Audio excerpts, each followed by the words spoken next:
vous vouliez poser au professeur. Malheureusement, on ne va pas pouvoir répondre à toutes les questions parce qu'il y en a certaines qui sont d'ordre personnel. Et dans ce cas-là, je vous invite à le contacter directement via son adresse email que vous trouverez sur Internet. Par contre, une petite précision, il ne pourra pas répondre avant le mois de février parce qu'il a beaucoup de demandes. Voilà, et puis on va bien entendu répondre aux questions qui sont directement en rapport avec le sujet, Inch'Allah. Donc je laisse la parole.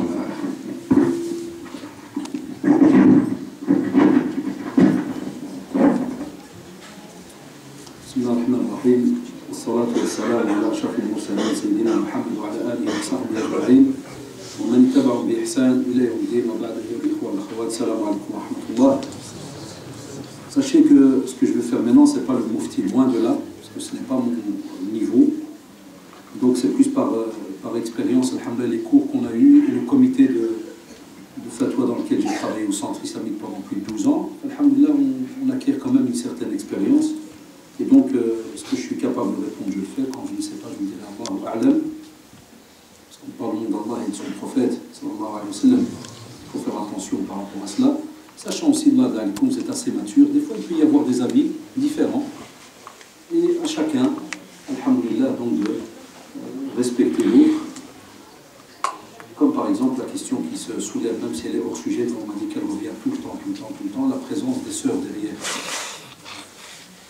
Si on prend un hadith du prophète, sallallahu alayhi wa sallam, que même Cheikh Al-Albani, rahimahullah, a sorti dans son livre qui s'appelait Ar-Radd al-Mufhim pour expliquer son avis qui était divergent avec certains mashayikh d'Arabie sur le niqab, le fait de se couvrir le visage. Les jeunes qui sont assez intelligents, là, qui disent souvent, ça ne veut pas dire que les autres ne le sont pas, mais ceux qui ont dit intelligents dans le domaine de tout ce qui est retiré des règles de religion, qui disent comme ça dans certains de ces ouvrages-là, pour mieux comprendre pourquoi il y a des fois des divergences entre les savants, alors que ce sont des grands parmi les grands, et quand on parle de Cheikh Al-Albani, on ne parle pas de n'importe qui. Quand on parlait de Cheikh, celui avec qui il a eu une discussion, Cheikh Toujeri, hein, c'est pas aussi n'importe qui. Ce sont des grands, des gens qui ont donné leur vie pour l'acquisition du savoir. Cheikh Rahimahullah, une des remarques qu'il soulève, il dit, comme argument, il dit comment est-ce qu'un compagnon dans un hadith aurait reconnu qu'une femme se serait levée et aurait interpellé le prophète sallallahu alayhi wa sallam. Il a dit, j'ai même vu, comme on dit avec le genre de tiner là, qui passe, le veine. Il apporte ça comme argument. Rahimahullah. C'est vrai qu'on a un idéal, entre guillemets, quand il y a des problèmes. Quand il y a des problèmes, et qu'on n'est pas, entre guillemets, sûr de la retenue de certains de nos frères, ce qui n'est pas le cas ici, alhamdulillah, d'après ce qui apparaît, parce que si jamais il y a un certain respect des règles et autres, et que alhamdulillah, les sœurs sont derrière, et qu'elles ne sont pas assises avec les hommes devant, nous, par exemple, notre avis, même au centre, avec les mashayikh saoudiens, égyptiens et marocains, donc les mashayikh de Jami'at al-Imam, donc c'est pas n'importe qui. C'est dommage qu'on doit toujours dire à nos jeunes, pour qu'ils acceptent une règle, c'est un saoudien qui l'a dit. Ça, il faut être honnête. Moi, après plus de 22 ans de da'wah, à 41 ans, je suis habitué maintenant à cela. Il y a des jeunes qui s'énervent dès que tu dis, Cheikh Saoudien l'a dit, t'as calme. S'il n'y a plus de savants, ni au Maroc, ni ailleurs dans le monde, ni en Algérie, ni en Tunisie, il n'y a rien.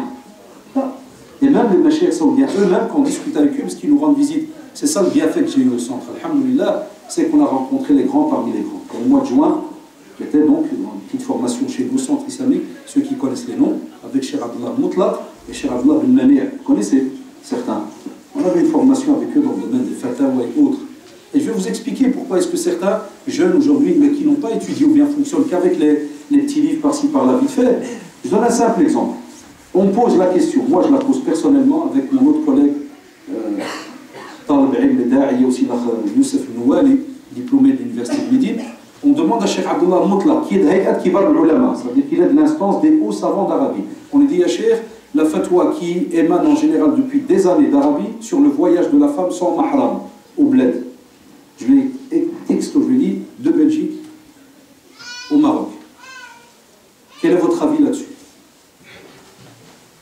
Il a soulevé en vérité, parce que chez nous en Belgique, n'oubliez pas, Bruxelles c'est petit, c'est bourré de musulmans, et bourré d'imams, bourré de prédicateurs. Tout ça que les jeunes de France, quand on regarde sur Internet, oh la Belgique, machallah, il y en a un qui veut faire l'hijra, je sais pas quoi, machallah, la Belgique, là. Non, parce que Bruxelles c'est petit, tout est condensé, On est plein de prédicateurs à Bruxelles. Une dizaine. Très le moujoud. C'est le Kraya qui n'y a pas, c'est les étudiants qui n'y a pas. Prédicateur, il y en a un bon paquet. Mais dès que tu donnes le cours, il y a 3 élèves. Ah oui, ça c'est, il ne faut pas tourner autour du cours. Ah, qu'est-ce qui se passe? Ça a été une bombe qu'il a soulevée. Wallahi. Il nous a dit texto que si jamais la femme est déposée par son mahram, le père par exemple, à l'aéroport, et elle descend au Maroc, je lui ai dit, cher, même si c'est un voyage de 3 heures, 4 heures, il m'a dit même 5 heures, et que le mahram, il attend au pays, à l'aéroport au pays. Il m'a dit, Yajouz, elle peut. Et le Haddash qui est en Belgique, là, qui toute sa vie l'a entendu, haram, haram, haram, je l'ai regardé, cher, il dit, Allah, répète-moi. Là, j'ai la barbe blanche, je commence à veiller. C'est un très rigolo cher. Quand on le voit à la télévision, on a l'impression que, mais wallah, les machers, on a une autre image d'eux en vérité. C'est la TV qui donne cette image. La télé, elle donne cette image parce qu'ils viennent comme ça pour une émission de 40 minutes, ils doivent débiter des fatwas et ils partent moussakés parce qu'ils ont encore une centaine d'émissions à faire ou de cours à donner et ainsi de suite. Wallah, c'est des gens incroyables. À l'écoute. Et je rigole avec lui, je dis, cher, tu as vu ma barbe elle est blanche, je commence à vieillir, je dis, peut-être j'entends mal. Il m'a dit, c'est Rachid, je me dis, je sais de quoi tu parles, il me fait. Et il me sort une autre anecdote. Il me dit, Zakat al-Fitr, polémique dans toutes les mosquées du monde. Est-ce qu'on donne de l'argent ou bien on donne de la nourriture?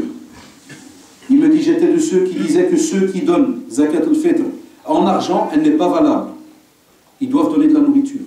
Et il dit, une année, j'étais en Australie.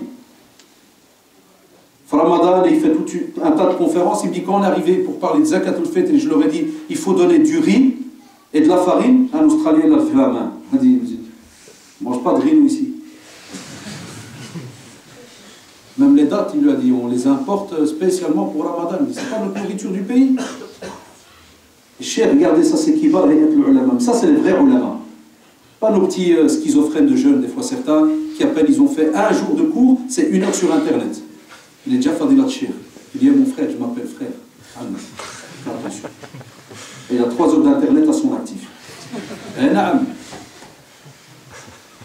Et le cheikh, wallah, il me dit, Akhi Rachid, il me dit, j'ai été avec le comité et on a réétudié cela. Et il me dit, maintenant, la fatwa qu'on a, on peut la sortir en argent ou on la sort en nourriture. C'est mieux pour la sunna, c'est tout à fait normal de la sortir en nourriture. Mais si ce n'est pas faisable d'après les denrées qui ont été citées dans la sunna, alors à ce moment-là, on peut la sortir en argent. Ça, c'est le mashayikh. C'est le stress. C'est pour ça qu'on a rendu la religion difficile et on a fait peur aux reconvertis, même ceux qui veulent se convertir. J'ai une belle-mère convertie depuis 35 ans, d'origine italienne. Alhamdulillah, elle rigole parce qu'elle me dit, Alhamdulillah, elle me dit, mon beau-fils, que je me suis converti à 35 ans. Parce qu'elle me dit, si je me serais reconverti il y a 1 an, je serais devenu folle. Je vais suivre qui? Parce que ce n'est pas basé sur de la science.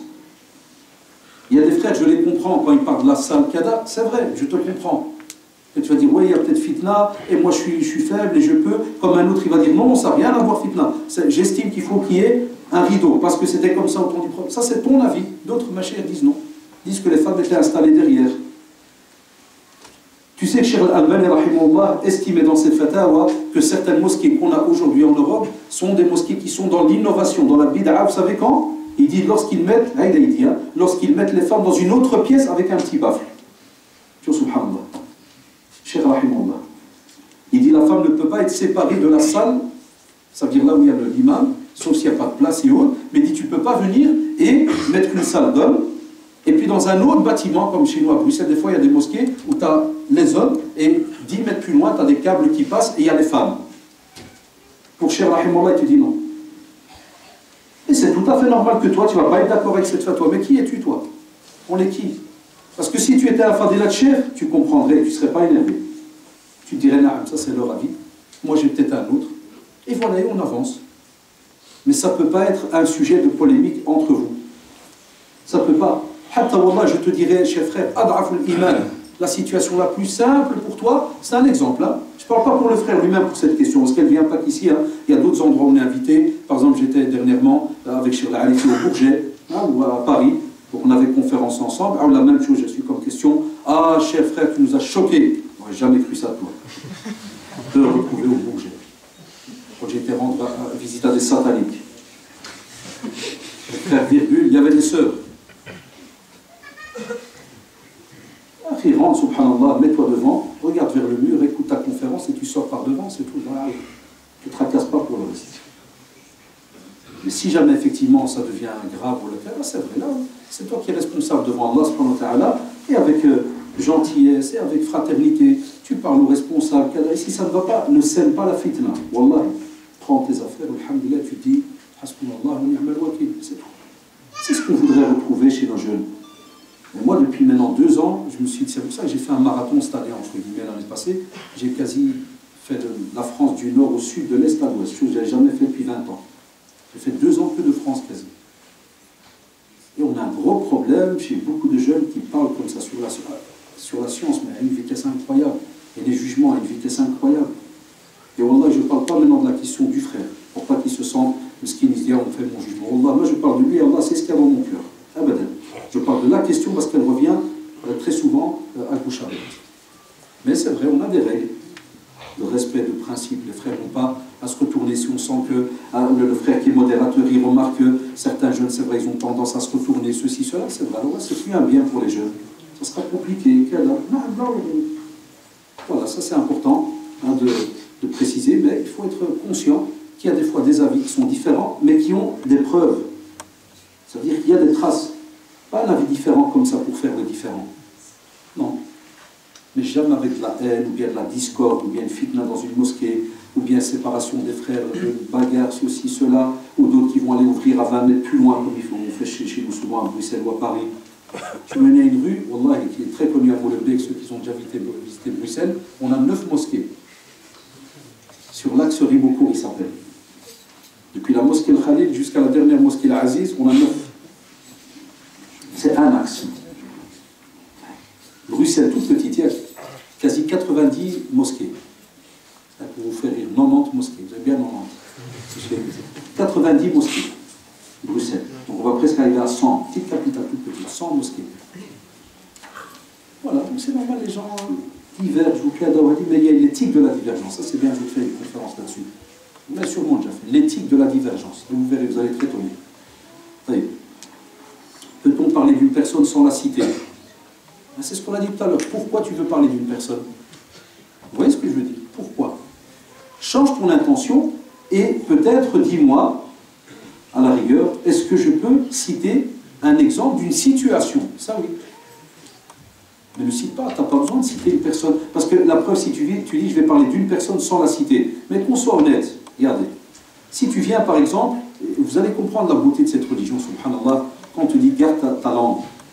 Si toi tu viens parler avec un frère, et ce frère il sait que toi tu n'as que 2 copains, il te connaît depuis des années, tu n'en as que 2, et tu viens et tu lui dis, d'abord tu veux faire le musulman, Nishana, et tu lui dis, il y a un type que je connais, mais je ne citerai pas de nom. C'est tout, le type il a déjà fait son calcul. L'ordinateur direct, Abdel Mohamed. Ça c'est vrai, il ne faut pas tourner autour du cou. Il y a un type que je connais, mais je ne citerai pas de nom. Et il a bien roulé en voiture, c'est pas Abdel, il n'a pas de permis. Un type il est connecté, c'est Mohamed, on dit, allez, je vais citer la personne. Mais c'est une situation. Et comment est-ce qu'en islam on pourrait arranger tel et tel problème? Mais ne citez pas les shabab de personnes ou de donner comme ça des exemples qui vont faire que la personne qui est en face va savoir qui est là. Et deuxièmement, mais qu'en vérité j'aurais mis en premier, ton intention. Quelle est ton intention? C'est pour ça que tu as peut-être peur en disant est-ce qu'on peut parler d'une personne? Change le mot personne et les situations. D'accord? Ça c'est important dans le coup. Quand on demande conseil à une amie, est-ce que c'est considéré comme de la médisance? Ah, ça dépend comment.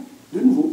Vous voyez, je crois que beaucoup de questions vont se ressembler. Ça dépend, qu'est-ce que tu demandes à moi si je demande un conseil? Au contraire, le prophète m'a dit parmi les obligations qu'on a entre nous les musulmans, si jamais il te demande conseil, tu le conseilles. Vous vous rappelez le hadith qui dit que si jamais il est malade, tu lui rends visite, si jamais il éternue, tu remets quand il éternue,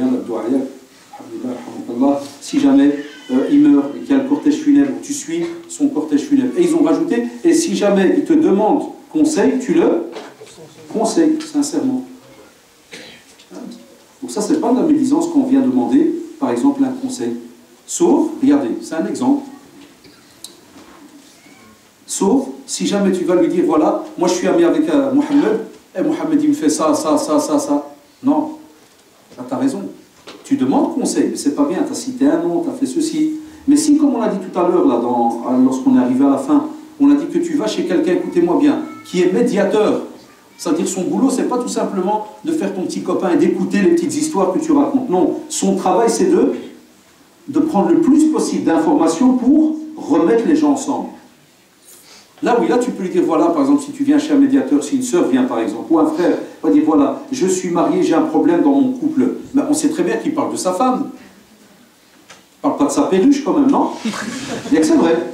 Donc, on sait qu'il parle de sa femme. Mais ça, c'est pas de la médisance. Parce que tu es venu demander conseil, et celui qui est conseillé, il n'est pas là pour bêtement t'écouter, il doit donner conseil. Celui qui est conseillé, il sait que tu lui as demandé cette chose-là pour qu'il puisse arriver à vivre comme il se doit avec son épouse. Et que l'intention est que quand il rentre, il va aller essayer de corriger certaines choses. Vous voyez, c'est différent de Allah Ta'ala. Mon oncle a divisé ma famille et celle d'un autre oncle, son frère. En allant raconter à mes cousines que son frère avait raconté des choses sur leur dos. Que dois-je faire pour rétablir les liens? Vous voyez comment ça se passe? C'est très... Nous, maintenant, la tête sourit, mais la personne qui l'a écrit, pour là, sûrement elle est malade. Elle en est malade. On n'imagine pas.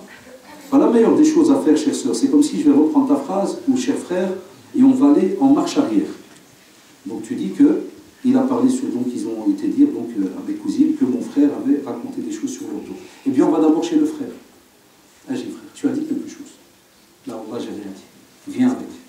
Prends un témoin, même. On va chez les cousines. Salam alaikum. Les cousines, vous craignez Allah subhanahu wa ta'ala. Votre but, c'est qu'on soit unis. C'est ça votre but, hier. Voilà le cousin, il est là. Voilà le témoin. Voilà moi le questionneur. Ah, écoutez-le. Est-ce que tu as parlé sur les cousines? Wallah, je n'ai pas parlé. On prend alors les cousines. Regardez quel groupe, comment il s'agrandit. Et nous, on n'était qu'à 2. On se retrouve à 8. Et on va chez l'oncle. Ça m'a comme un ami. Tu as entendu que soi-disant le fils de ton frère aurait dit que Kada, voilà le fils de ton frère, voilà les cousines, et voilà moi et le témoin. Ah, on a demandé. Wallahi, je n'ai rien dit, Wallahi Kada. On se retrouve avec un en plus, on est à 9. Et c'est qui le 10e? L'oncle. Et l'affaire, elle est finie. Ça, c'est l'islam, c'est beau. C'est la théorie. La pratique, tu vas aller chez ton frère, on va te faire quoi? Je vais faire le gamin, tu vas me rabaisser. Et puis là, tu te dégages, clochard. Ils font ça au bureau quand ils viennent chez moi. Moi, au bureau, on est dans une mosquée, c'est dans un grand centre islamique, on a un étage administratif, ils sont devant moi, je dis, va chez ton oncle, on va sur la télé. Quoi? C'est le dernier quand il s'est rien. Qu'est-ce que tu racontes? Excuse-moi, chez moi, je ne suis pas bien avec toi. Hein. Pas moi. Et je dois rester 1 heure, même pas pour parler de la réconciliation, rien que de le calmer à lui. La réconciliation, elle prend 2 secondes. C'est le calmer, lui. Il est déjà énervé, l'oncle il est même pas là. S'il a intérêt, il aurait mangé. Alors que l'islam nous impose que normalement, notre oncle, il est comme notre père. Et ça, c'est fini ça, hein. Cette règle, on l'a enterrée, nous les jeunes. Ton oncle est comme ton père. Et ta tante est comme ta mère. T'as un petit froid avec ton oncle, tu dois lui embrasser la tête. Wallahi. Ça, c'est la religion. C'est comme ton père. Lâche ton oncle, il dit ah, Ismaïl. Vas-y, donne un coup, fais ce que tu veux, balayage, tout, Ismaïl. Voilà, je suis un petit gamin, désolé, je me suis trompé. Voilà. Il fait le malin, saute dessus. C'est ton oncle, c'est comme ton père, comme quand tu jouais avec ton père quand tu étais petit. Vas-y, colle-toi, lui, Ammi, Ismaïl, moi, je sors d'ici, Kada. Ça, c'est pourquoi on ne retrouve plus ça. Je suis désolé, c'est pas pour vexer mes amis les Français, mais beaucoup de Maghrébins avant, quand ils voulaient critiquer certaines manières de vivre, qu'est-ce qu'on faisait? On soit honnête. Regarde les Français comment ils font, regarde les Belges comment ils font. Regarde. Par exemple, avant on disait, ouais, regarde la voisine belge là, il n'y a personne qui lui rend visite. Ouais, t'as vu la honte, chez nous les musulmans, on est tous. Et aujourd'hui, qu'est-ce qu'on a? On a la même chose. Moi, j'ai des personnes là où j'habite, c'était un bloc de 7 étages. Pour là, j'ai des personnes qui me disent, il y a des disputes dans la famille, j'ai plus jamais revu la famille depuis 10 ans. Ça, c'est chez nous, c'est les musulmans. À cause de quoi? Comme vous l'avez vu, blabla, la langue. Donc, tous ceux qu'on a rigolé d'eux, soi-disant, on est en train de faire la même chose, des fois même pire. La preuve, il n'y a pas des gens qui se voient que fait l'Aïd, et encore, c'est des protocoles. Parce qu'il est venu à la prière de l'Aïd, il a entendu l'imam dire, oui, aujourd'hui, c'est un jour où il faut se pardonner, s'embrasser, kada. Et le type, il est embêté, pur, il dit, oh, le mouton, il est dans le garage du monde. Mon père, il s'est trompé, il a été mettre le mouton dans le garage. Allez, descends, il va se tromper. Il ne va pas pour son nom, mais il va pour les 20 kilos de viande. Et là, toi bien, là. Quand ils débarquent, qu'est-ce qu'ils disent? Ils me le disent des fois, des petits vieux à la mosquée. Et voilà, où ils sont venus, ils nous ont craché sur les mains, c'est pour rester là, regarder. Ils disent tous, alors, après 5 minutes. Il n'y a plus de lien de famille là, comme il y avait vraiment chez certains. Les autres, alhamdoulilah, ils ont gardé les liens comme il faut. Et ça ne doit pas se perdre, les choses, à cause du blabla, des on-dit. Ça a tué nos familles maghrébines, les on-dit. Je n'ai pas dit musulmanes, parce qu'une famille musulmane, il n'y a pas ça dedans. Mais ça a tué nos familles. Blabla, toujours parler. Mais, tu prends certaines familles, tu fais un examen de religion, ça ne parle plus. Alors, tu prends une famille, tu dis, bismillah, on va commencer à partir de Surat al-Baqarah, Alif Lam Mim, on y va. Là, ça devient une famille pieuse, mais incroyable. Allez, on commence à citer les 40 hadiths d'Imam Nawawi. Bismillah. Et puis, Omar ibn Khattab, le premier, on y va.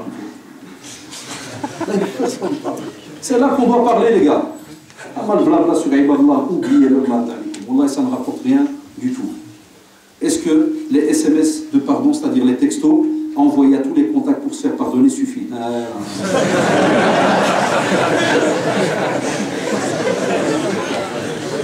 Regardez des petits malins.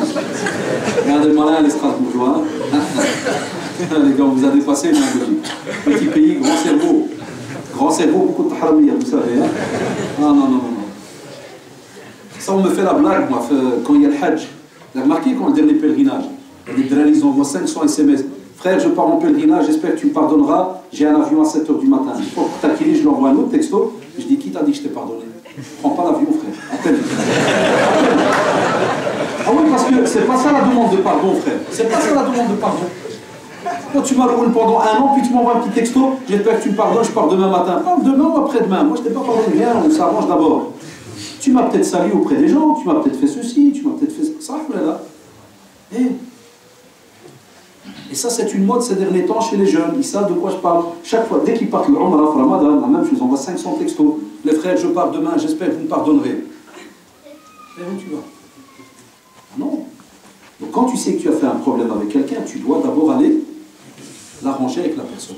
Ah, mais si jamais tu lui demandes pardon, et que lui, je l'envoie pour différentes raisons, tu lui demandes pardon par texto, parce que tu étais loin, ceci, cela, ça peut arriver, il faut être honnête. Peut-être que tu étais gêné de le rencontrer, tu envoies alors un texto. Assalamu alaikum, je suis vraiment gêné de te voir. En vérité, j'ai fait une grave faute envers toi, je m'en excuse. Je te demande pardon, est-ce que tu me pardonnes? Wallah, j'attends ta réponse. Mais qu'est-ce que tu en sais que son GSM était ouvert, tu as reçu un accusé de réception, mais peut-être qu'il est au 3e étage. Peut-être son GSM est resté au bureau. C'est pour ça que ça ne marche pas avec les textos à Shabab.